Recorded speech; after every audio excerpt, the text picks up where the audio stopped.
सत्संग में क्यों नहीं आते हो? गुरुदेव के मधुर संस्मरण। सत्संग में क्यों नहीं आते हो? गुरुदेव को सत्संग से बड़ा प्रेम था। श्री सद्गुरु महाराज की जय। गुरुदेव को सत्संग से बड़ा प्रेम था। वे सत्संग को अपनी सांस कहा करते थे। वे सत्संग को अपनी सांस कहा करते। देखिए सत्संग का कितना बड़ा मान। वे सत्संग को अपनी सांस कहा करते थे। मैं उनके सानिध्य में 12 साल तक रहा।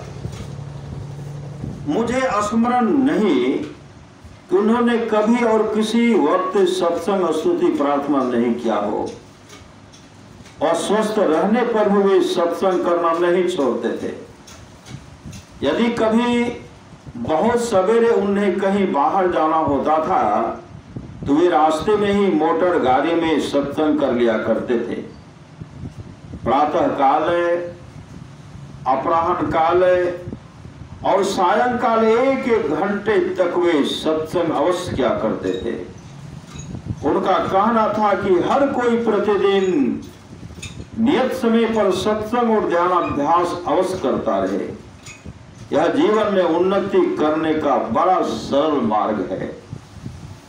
एक दिन आश्रम में प्रातः काल का सत्संग समाप्त होने के बाद गुरुदेव ने अपने निकट बैठे हुए एक व्यक्ति से पूछा कि तुम्हारा घर कहाँ है? उस व्यक्ति ने कहा कि मेरा घर नजदीक के ही मोहल्ले मायागंज में है। फिर गुरुदेव ने उससे उसके पिता का नाम पूछा। उसने जब पिता का नाम बतला दिया तो गुरुदेव बोले कि मैं तो उन्हें जानता हूं। गुरुदेव बोले कि मैं तो उन्हें जानता।